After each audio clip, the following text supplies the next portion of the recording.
They say this war is about democracy, but behind the flags and slogans, there's a different story. Wake up, workers and comrades, it's time to strip away another illusion.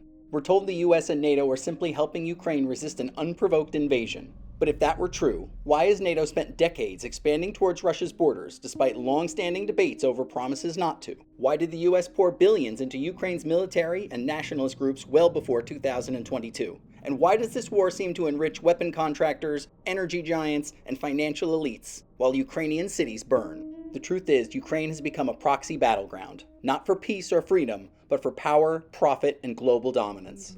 Today we're breaking down how NATO and the US helped set the stage for this war, why Ukraine is being used in a geopolitical struggle it didn't choose, and who actually profits from endless war, and who pays the price. And we want to hear from you. Do you believe NATO's involvement is really about democracy? Drop your thoughts in the comments.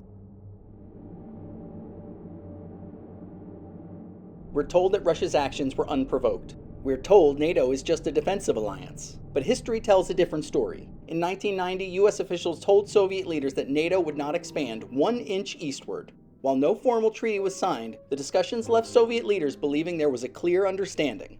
Yet since then, NATO has added 14 countries, many bordering with Russia. Ukraine and Georgia were pushed towards NATO alignment, moves Moscow warned it would view as direct threats. Now just imagine if China or Russia began placing military bases in Mexico and Canada. Would the US sit quietly by? This war didn't begin in 2022. It was built over decades, on the back of broken trust and US-led militarization.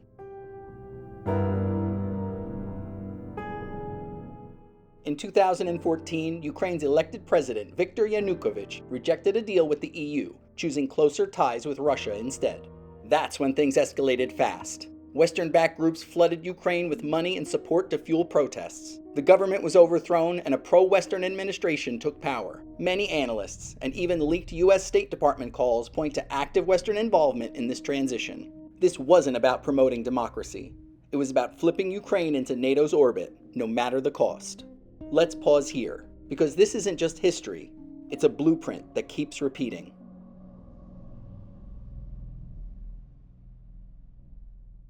Since 2014, the US and NATO have used Ukraine to weaken Russia, without putting their own boots on the ground. Here's how. Weapon shipments. Over $69 billion in US military aid has flowed into Ukraine. Training and intelligence. NATO has trained Ukrainian forces for years and shares battlefield data in real time. Sanctions and economic war. The US and EU have launched sweeping sanctions designed to cripple Russia's economy.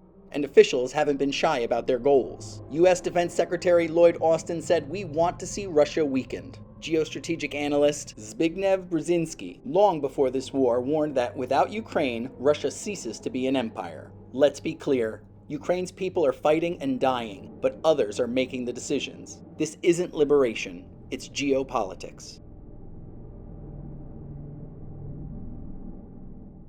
Follow the money. It always tells the truth. Weapons manufacturers like Lockheed Martin and Raytheon have made billions. Oil and gas companies are profiting from Europe cutting off Russian energy and turning to US LNG. Private investors and financial firms are already lining up to rebuild Ukraine with profit-driven conditions attached. And who's paying? Ukrainian civilians, shelled, displaced, and exhausted. Russian civilians, hit by sanctions they didn't vote for. Working-class people around the world, taxed to fund a conflict they didn't choose. Make no mistake, this war is a windfall for the elite and a disaster for everyone else.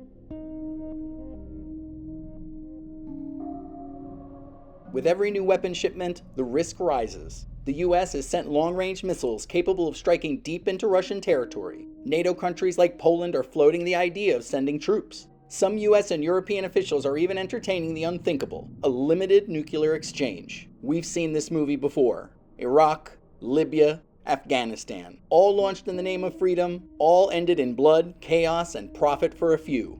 Ukraine is the next chapter in a very old playbook.